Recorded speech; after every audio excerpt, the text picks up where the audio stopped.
All right.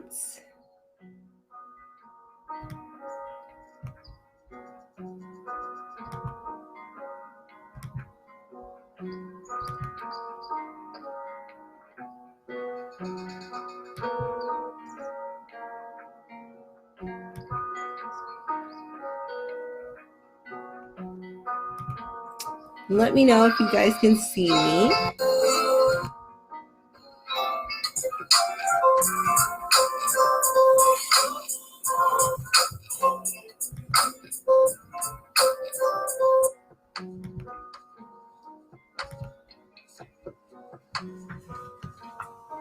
Just want to apologize for the weirdness, you guys. I tried to do something new. Messed me up.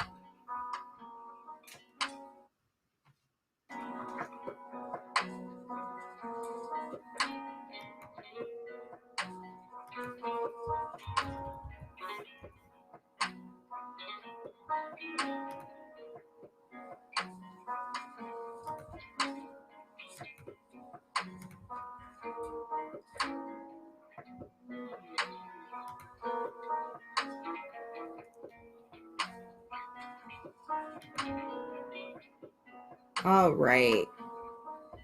I think one person can see me. I'm not sure. 2 people can see me.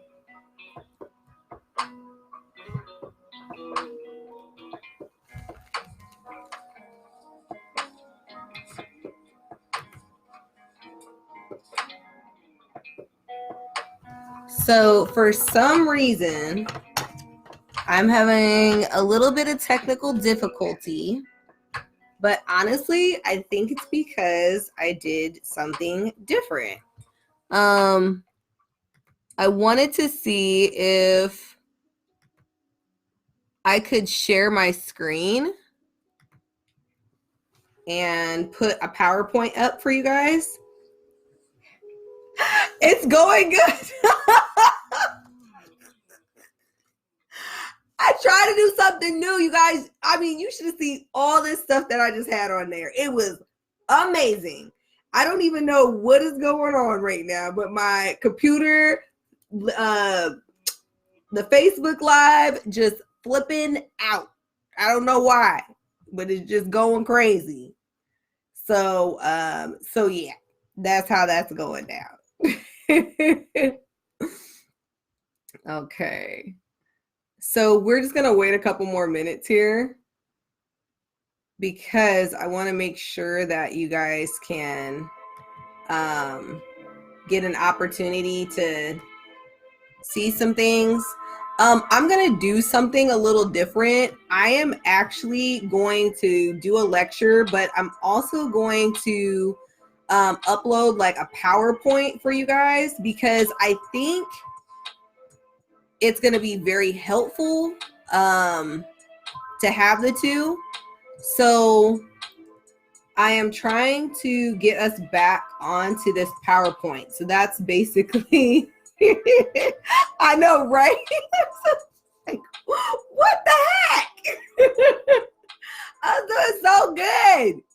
And then all of a sudden I was like, you know what? I want to try something new. And this is what ends up happening when you try something new. It gets crazy. So let's make sure we get everybody on here. We're going to get started in just a second. Okay. So just want to make sure you guys can see me, right? You guys can just throw yes or something in there just to let me know you can see me. Because I feel like no one can see me because on my side it's showing that you cannot see me. So we're going to jump right in. I'm going to be facing kind of weird tonight, you guys, because I'm basically working on sharing my screen and then you guys could actually see a PowerPoint. So I don't know if this is going to work or I might have to, yay, thank you, Jamie. I was like, does anyone see me? Can you not see me? What does this look like? I don't even know. So this is what happens when I try something new. But let me tell you, once I get this thing down, it's going to be amazing. And you guys are going to love the PowerPoint that go along with it. And you can see me and you can chat and we can do polls. It's going to be amazing. I'm just really excited. So let's go ahead and jump into this first module. Yay, thank you. Hey, Nikita. Okay, so we're going to talk about child growth and development. We're still going to be on our 1 hour mark, you guys. Your assignment for tonight will be found on Facebook. You'll see the little module 3. You'll click right into it.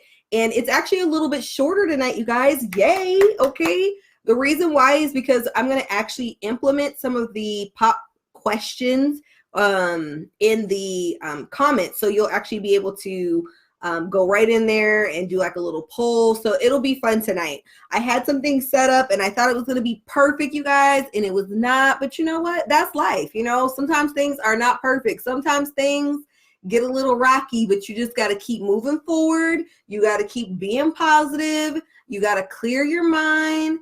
Get your cup of whatever you choose to drink. This is not even a coffee. It's a decaf almond milk hazelnut latte.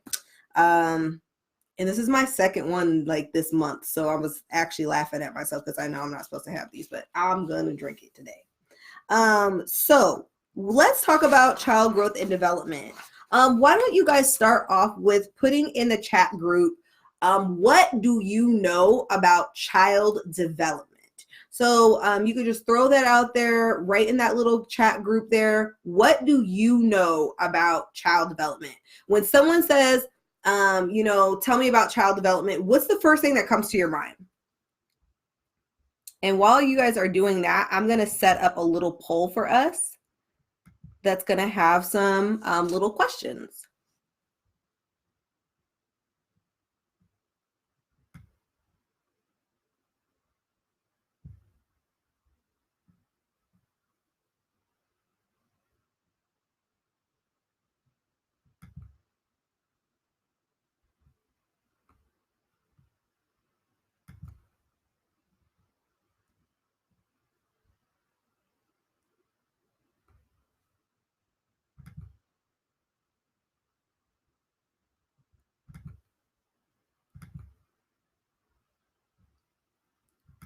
And just take your time.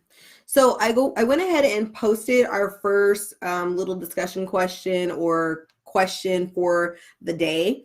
It is basically starting off with what is a continuum? So I want to talk about this while you guys are writing away and you're putting all of your thoughts together. We'll read them out a little bit. So when we are talking about child development, I want you to think about it on a ruler. It is something that is continuing. It's always going to have a starting point and it's always going to have an ending point. There are certain things that children should do that are predictable along their journey and their growth and their development. When it comes to growth, there's different types of growth for each child. Each child is going to be so different. And one of the things that I actually was talking about to a parent a while ago, we were talking about how sometimes when we speak about children, we actually create this idea of how smart or how not smart they are, or who's the smartest in the class, or who's the best in the class, because they hear all of these different ideas from adults who seem to have the truth, who seem to know what they're doing. And when they hear about who's the smartest kid, who is so smart, who is not smart, who needs to work on certain things, they kind of collect these ideas about how they see themselves and how smart they see themselves. And so when we talk about child growth and development, I want you to kind of break out of that norm of how smart is this child? How well does this child do? How does this child compared to another child? When we start comparing kids, it starts to get really dangerous because some kids are just going to progress very differently. There's nothing we can do about it. They're going to be in a different stage in their growth and development. And I think it's really important that we recognize that and we respect it, and we make sure that we let those kids know that we respect them as well. When we get through this portion of our first training on child growth and development, what you're going to be able to do is recognize the development as a continuum with identifiable basic milestones. So we'll talk about milestones. What is that? We'll be able to identify developmental needs of infants, toddlers, and preschoolers. We also are going to be able to describe early learning brain development. So this is something that I want to make sure that you guys, I'm just going to adjust something. This is driving me crazy tonight.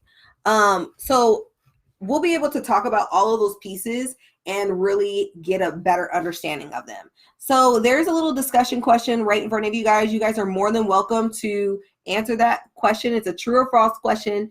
A continuum is a range, or is it progression?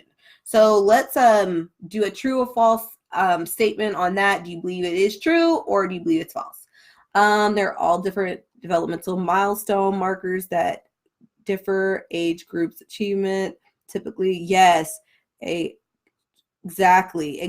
I'm just reading through Nikita's. This is a very good reflection. We can see that children is meeting developmental milestones. Yes, dig deeper. So she just basically said, if you see that a child is not meeting a developmental milestone, or they're not at a certain point in their development, it is extremely important to remember that we have a job. We have to dig deeper. Oh my gosh, I don't know why I thought about this, but when you said that about digging deeper, we're kind of like construction workers, right?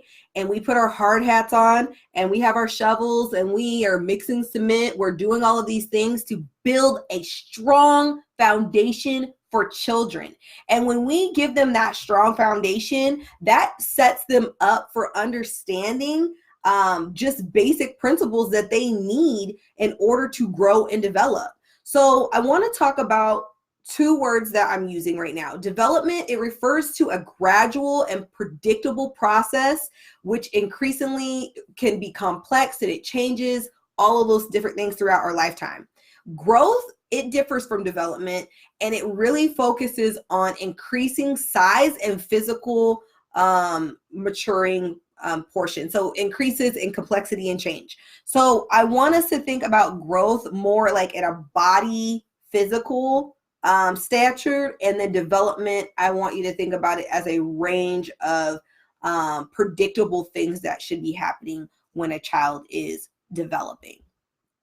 So I want us to talk about child development, but I want us to talk about the ages within child development. So we have infant, toddler, preschoolers, and young school agers. So infants range from 1 to 12 months, depending on what center you're at. That is going to dictate when you can take infants. For my center, we only take infants up to 6 weeks, or 6 weeks and up. And so some people will take the little infants 1 month and up. So we do 6 weeks, like I said. Toddlers is 1 to 2.5. Preschoolers are 2.5 to 5 years old. I don't understand really why they did the 2.5 thing. I get that kids develop in a certain way, but it just kind of throws everything off. I feel like children really need that full year to develop and grow. And when they're in that halfway mark, it just kind of gets like a slippery slope. And then young preschoolers are 6 to 8 years old. So I want to talk about ratios while we're in this area. So an infant ratio for Washington State is 1 to 4. Toddlers is 1 to 7. Preschoolers, it's 1 to 10, and school agers are 1 to 15. If you're in a different state and you want to share about your ratios, please feel free to definitely do that. In Washington State, we use this guide called the Washington State Early Learning and Development Guide. I will post that for us so that you can take a look at it. It just goes over tons of developmental pieces, how to do certain things, what to do, all that good stuff. So it's a really great book that just goes over a lot about child development. I mean, once we feel like we know one thing about a child, we learn 10 things about children. So it's something that I will post so that you guys can see it. So there are developmental domains that I want you to remember. The first one is intellectual. The next one is physical and health. The next one is emotional and social. There are 4 like pods of these developmental domains, and these are the different areas that help make up a child's development. And most importantly, you guys have to remember they are interconnected and they are very much interrelated. So they all go hand in hand. So for example, emotional and intellectual development, they go hand in hand. If you think about a child that does not have control over their emotions and they're just kind of out of control, or maybe they're emotional, but they're also very intellectual, they're very in tune with their emotions and they can express those emotions. We have those kind of little kiddos. So those are things that I want you to keep in mind as we talk about child development and looking at the continuum. Remember that the continuum is a consistent sequence of progression that basically a child has. And that's how we are able to track what is normal or not normal or atypical or not typical. If you don't understand child development and you don't understand the different patterns a child is supposed to go through or the milestones that a child is supposed to go through, you're going to be missing out on huge opportunities to see what's the next step and what do you need to prepare for as a teacher. In this section of our training, we're going to be talking a lot about developmental DAP, which is developmentally appropriate practices. So developmentally appropriate practices are things that are more than appropriate for a child of a certain age. So doing times tables at 2 years old, that might not be the right thing to do for that child. It may not be developmentally appropriate. Because they may not have all of the concepts and understanding of numbers and concepts and things like that. So I want to make sure that you guys just keep that term in the back of your mind, developmentally appropriate practices. So I want to talk about the next part here. So child developmental milestones, we also, along with those milestones, we want to talk about red flags. So red flags are things that usually will pop up that are not typical. For example, when you are working with a 1-year-old, they may be saying one word kind of phrases like mama, daddy, cat, dog. If you see them not speaking, does that mean that you need to be like, there's something wrong with your child? No, it does not mean, please do not do that. What you need to do is you need to start documenting what you're seeing so that you can help provide care and provide support for that child. So sometimes we are the first people that actually recognize when something's going on with a little one. And if we don't have the knowledge and understanding of what milestone that child should be coming up next, we could be really missing an opportunity to speak with a family about something that we're seeing that is not typical that you're seeing in a certain class. So red flags are warning signs that development may be delayed or atypical, like I was saying. These red flags are noticed when children don't meet certain milestones, exactly what I was saying. So remember to always tell people you are not a doctor. You could never diagnose a child no matter what you do, how you do it. But the one thing you can give them is more information about what you're seeing and kind of go from there. I want us to go back to the polls, and I am going to put another question out. So the next question is, a red flag is best described as, and you're going to choose either C or B. And these are going to be really weird because I just took them from my the actual A, B, C, D, E, and I decided to put it in here so that it could cut down on some of your homework, which I think will be great. So let's look what we got here. So make sure that you choose C or B.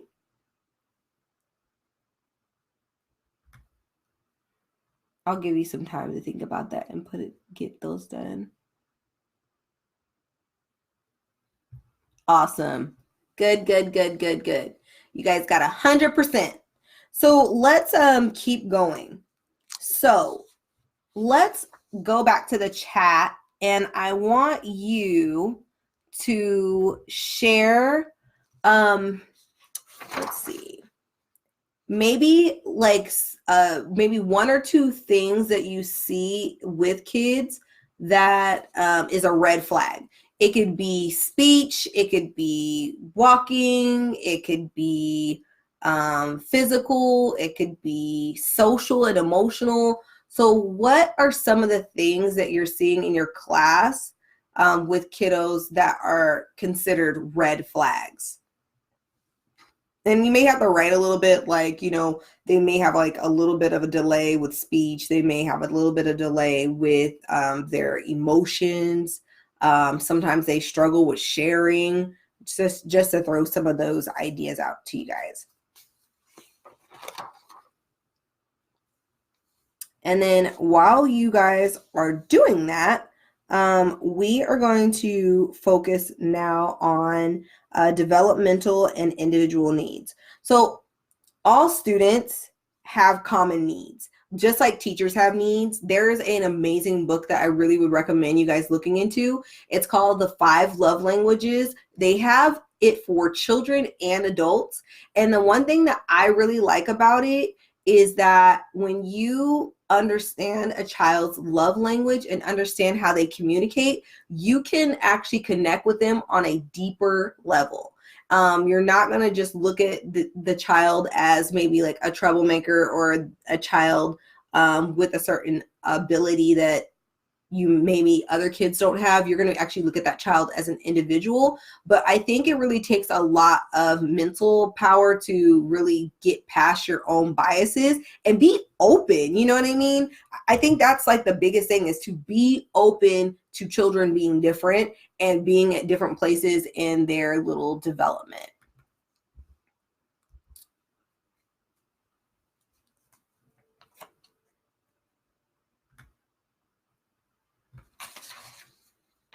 So let's talk about social and emotional, intellectual, and physical health needs that must be satisfied in order for children to grow and learn and thrive. So learning starts with family and communities. Children learn through relationships, play, and active exploration. You guys, being hands-on. That's why a lot of curriculum is really pushing for that hands-on experience for kids, because when they don't have those hands-on experiences, they're not making all of those connections. Every child and family has a unique gift and ability.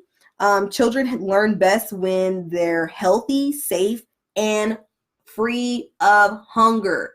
This is a huge statement right here, because there are many children going to bed hungry at night.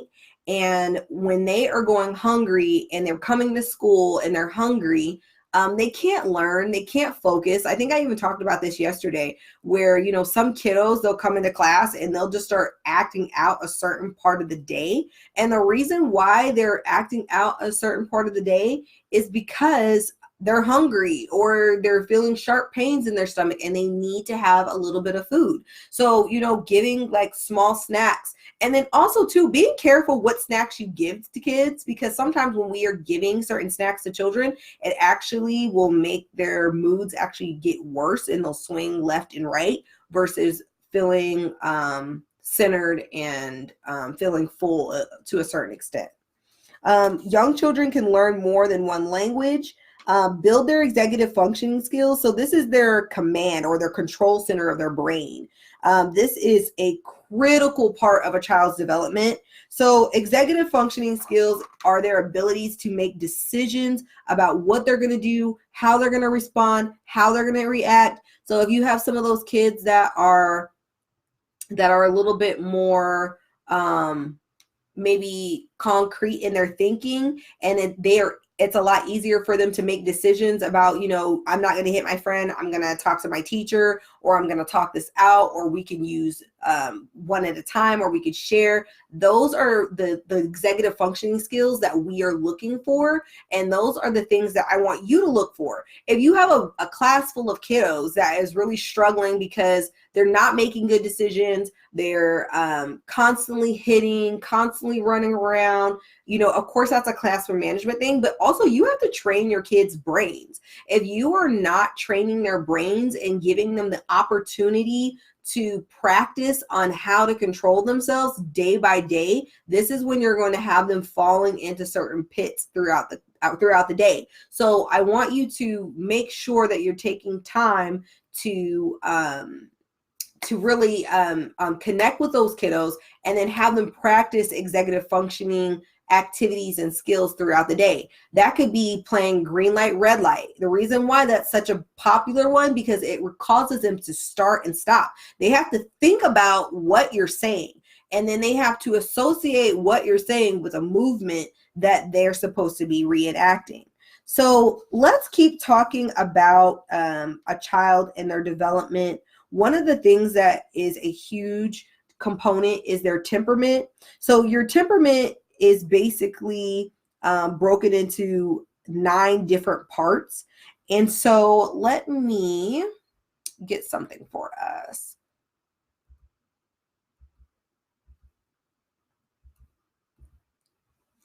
So temperaments, there's 9 different ones. It goes into active level, distractibility, intensity, regularity, sensitivity, approach, withdrawal, moods, adaptability, and perseverance. Those are all of the different traits of a temperament, okay? So when you guys are looking at your little ones, you want to think about, what does their attention span look like? What does their sensory sensitivity look like? Sometimes kids need stuff in their hand, and I think that's something that we're trying to get more in tune with in education, is saying, okay, you know what? It's okay for you not to sit still. It's okay for you not to be crisscross applesauce. It's okay for you to have something in your hand and to keep motion going. Those are things that you want to think about. Even like, we can't really use them in early childhood education, but we want to think about those fidgets. I don't know if you guys seen them, but keeping something in their hands, keeping them moving. Even you could even take like a glove and actually fill it up with like powder or flour and create like those squishy balls for kids. They like that kind of stuff because it keeps them moving. And I actually did this with one of our kiddos like a while ago. They were hitting, and we just, every single time that child was in the classroom, get a ball in their hand, and not just any ball, something with a lot of sensory and a lot of feeling. Sometimes sound also will help. So those are things that are really important to a child's growth and development, and understanding their temperament and understanding where they're at is going to be key components to helping them succeed. I also want to just remind you, when we're working with kids, we want to think about the de-escalation process. We want to continually look at what is triggering a child to react a certain way. And we want to coach them when they're not on that high level of, I'm mad, I'm going to go off on you, I'm throwing stuff, and all this other stuff that we see in school. We want to coach them when they're feeling calm. And that could be during circle time. That could be during table time, when you're like talking about the rules and you ask them open-ended questions like, what do you do when something happens? Or what do you do if a friend hits you? Even making, you'll see them on my website. We're creating them right now, but they're little cards about what if this happens. And so, it basically has like a little scenario card of, what if someone hits you? What can you do? And just giving them the opportunity to talk it out and be able to say, this is what I would do if someone did something to me. That is helping build their brain. It's helping build their understanding. It's helping them find solutions and tools. I mean, I always talk about relationships all the time because I feel like that is the most practical way to help adults understand what children go through. It's like being in a new relationship. And if you don't really know that person and you don't understand them and you're doing one thing and then they perceive it in a different way, and then you're like, I didn't even mean it that way. What are you talking about? You know, and then you get into a big argument instead of like saying, hey, let's sit down and figure out where we missed the mark. And then that way, when we come back on this situation, we already have a plan in place and we're not going to, you know, be in a situation where we're falling out with one another or we're really upset with one another. So I think that is something to think about when you're working with your own kids. And remember that 40% of your kids in your class, they're probably going to be very flexible. You're going to have like a 10% of kids that are called spirited or difficult. And then you have about 15% of your students that will be considered shy and maybe they're slow to warm up to people. So this is something, again, to think about and really dive deep, and don't be afraid to ask for help. Don't be afraid to try to say, you know, try to figure out what is a typical development in a child, because I think that's where we have to start. Is a lot of people don't know what is typical. Hitting, is that typical? Yes. Biting, is that typical? Is that normal? Yes. Hitting, pushing, yelling, screaming, that is all typical. Do we like it? No, we don't like it. None of us want to hear a kid scream in class after telling them, no, you cannot lick soap or whatever the case may be. They just really struggle with that. And you can even see this with infants too. There's some infants that have a certain temperament where they're a little bit more relaxed and they're flexible. And then you have other infants that are extremely maybe, I don't want to say difficult, because I feel like infants, they're just learning to communicate. They just may be a little bit more needy, and that's fine. But know that every child is different and they need different things. And that's what we're here to do, is to provide that and give them the opportunity to be successful and to feel loved and embraced. I want to talk a little bit about brain development and just the basics, okay? So this isn't going to be any deep dive kind of questionnaire, any of that stuff. There's actually going to be a video on the assessment that we're going to do, and it's actually going to talk about brain development and how that works. So just be prepared to look at that, and it will go a little bit in a deeper context. So recent studies show that the earlier years are the most critical for brain development and the future learning. So some of the most important findings about infant brains are developed through a combination of nurture and nature. So the more we nurture children and we have a great, healthy environment for them, that is going to help their brain develop.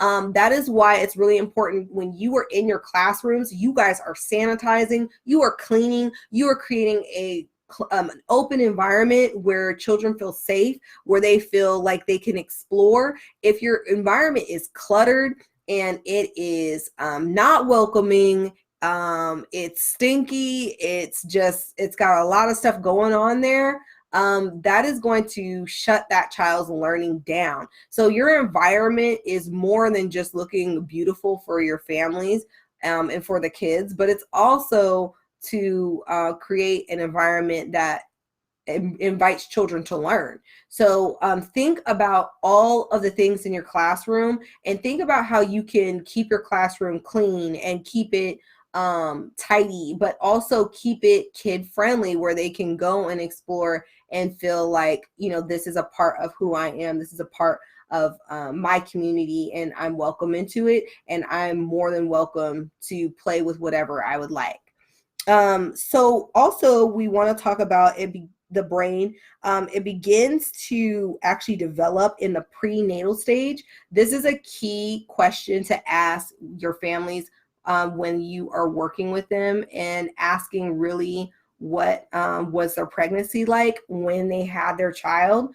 I think that's really important because we have some families that may have struggled during their pregnancy, and that had a huge impact on how that child has developed and grown. Asking that question of, were they a preemie? What does that look like? How long did you carry? What kind of environment were you in? That nurture versus nature. When we're talking about the brain, it contains over 1 billion brain cells or neurons at birth. I just also want to remind you that a child's brain is wired to use it or lose it. It's that kind of system. So the synapses are created and they're strengthened when they're used, and they wither away when they're unused. And that doesn't mean, that's not a bad thing, you guys. If a person chooses not to, if a child has some different synapses that fade away, they need that pruning process to help strengthen the other pathways. But also too, you want to take advantage of that because children have so much, they call it plasticity in their brain, which helps them to learn so many different things. That's why they can learn different languages really quickly. They can remember a lot of things really quickly. They can build bonds really quickly. Those different things help shape their brain. Relationships shape a child's brain, and it helps shape their brain for future learning, behaviors, and relationships, and feelings, and even health. So one of the things that I want to really encourage you to do is to look at how you are being responsive in the classroom. Look at how you're being reliable with that child as well, and how you are showing affection. That affection piece is extremely important. I think sometimes we can get kind of callous in our field because we deal with children all day. We're doing different things, and sometimes we forget that sometimes they just need us to love on them. And we may need to take that time to slow down and just give them that love. And that may mean that we're going to be behind on our lesson for that day. But I also think it's important for us to have that conversation of, let's slow down so that we can help this child with whatever they need. And if they need that extra love, let's give it to them. I also want to say, even if they're not infants or toddlers, older kids need love too. Sometimes you are a child's only hug, and you are that child's only person that they have in their corner. And I think we need to remember that no matter what, a child can never be loved too much. You know, if they know the people in their community love them and they're there for them, that is going to shape their way of communicating with you and communicating with their family, communicating with other kids, because you are that main relationship in their life. So I just really want to encourage you guys as you're working with children and reminding each other as educators to give that love even when you feel like you can't give it anymore. I also want to go over just a few things. We're almost done here. A portion about relationships, and this is called serve and return. So it's the relationship between the child and the primary caregiver. So when you are talking about serve and return, we're talking about reciprocating or even communicating or responding back and forth. When this interaction happens, there is a special kind of bond or relationship that the child basically is engaging in. Serve and return is one of the big key indicators when working with infants, working with toddlers, working with preschoolers, all of them from birth to 5. We have to be at a point where we're talking to children and we are responding to their little words, and they're responding to words we don't even know what they're saying, but taking the time to really get to understand who they are, what they are trying to communicate with you, and how we can better connect with that. One of the things that I want you to always remember is that executive functioning skills are extremely important in their development, and that serve and return is extremely important in their development. When children have the opportunity to make more decisions, when they have the opportunity to be asked different things and they're able to respond to it, it builds their executive functioning skills. It's that ability to make decisions. It's that ability to go forth and respond a certain way, or to be in control of their bodies. So again, if you have a child that is completely not listening in your class, not making good decisions, you need to start with executive functioning games to help them build that knowledge, help them build that skill. If they don't practice it, remember, if you don't use it, you lose it.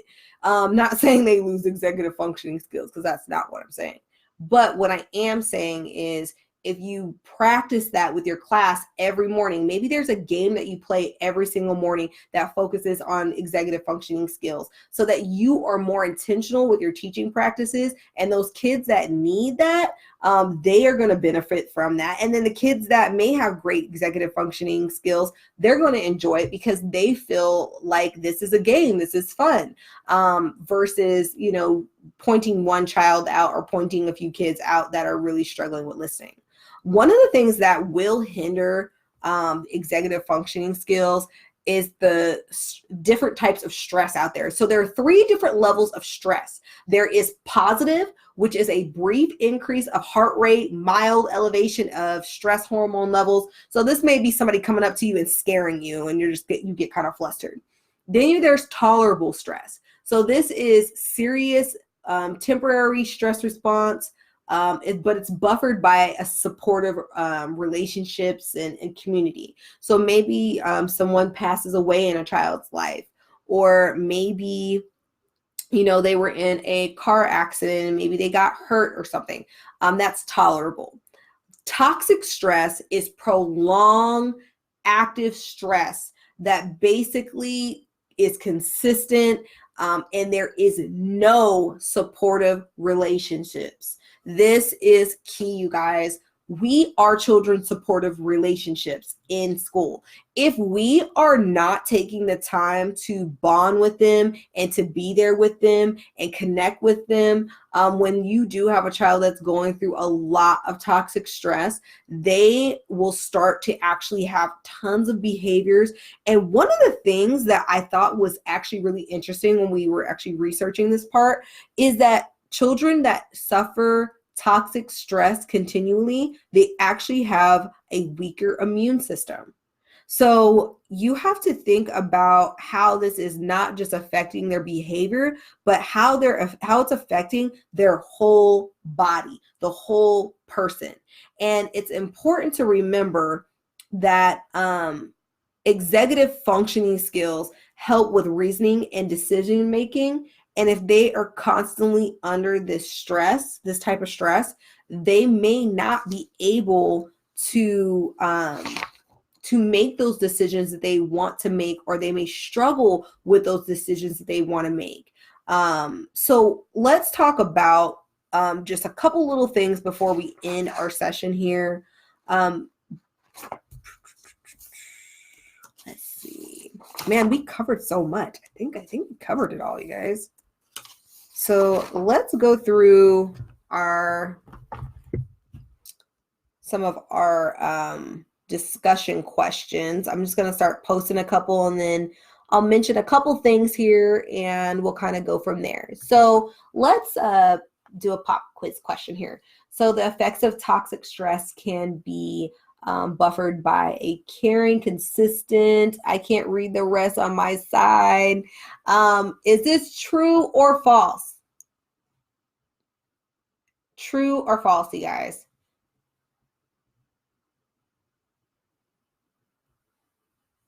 I see you're getting some love out there. Hi. Awesome. Guys, good job. True. Okay, let's go to the next question here. So brain connections or synapses are strengthened when left alone. True or false? I can't see that end portion there. True or false?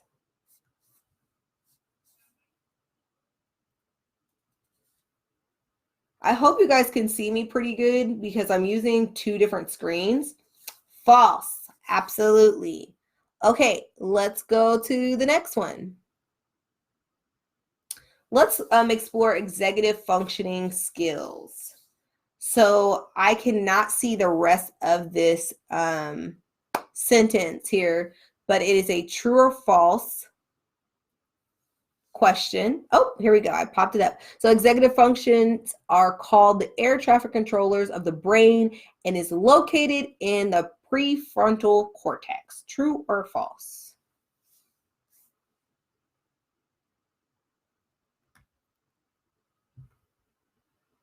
Awesome. Okay, we got that as a true. Let's go to our last question here. Which of these types of stress adversely affect early brain development? Positive or toxic stress?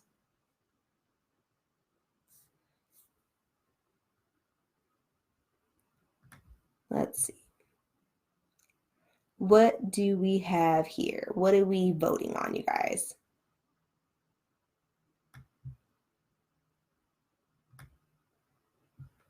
Awesome. True. So I am super excited for us to go into module 4, you guys. We just finished up our module 3. Remember that this is just a basic course that basically you are learning about the fundamentals of early learning. We will go into a lot of the different pieces that go along with early childhood education. But the one thing I want you guys to remember, put a little music on here before we exit out. I want you to remember that all of the information that you're learning, some of it's going to be a little dry, some of it's going to be really exciting, but the thing I want you to remember is, how can I use it in class? You know, if we don't take the time to get to know about children, about their brain, about their development, how can we support each and every child in our classroom? We will miss opportunities, daily opportunities, to make a true impact in children's lives. I want to thank you guys so much for joining me today for module number 3. Remember, there is an assignment that you need to complete. Pass on the message. This is our first time we've ever done Facebook Live, a whole training. And so we're still getting used to it. We're trying to figure out certain things. So thank you so much for being really patient with us tonight when we were trying to share our screen. But I will tell you what, I think I figured this out, and you guys are going to be able to see a PowerPoint. You're going to be able to see me at the same time. So I am so stoked. I cannot even tell you how excited I am to do this. I just want to say something. So Larissa said that she was thinking about doing yoga in her class during circle time. Do it. Oh my goodness. Do it tomorrow. I want to hear about it so that I can get some feedback.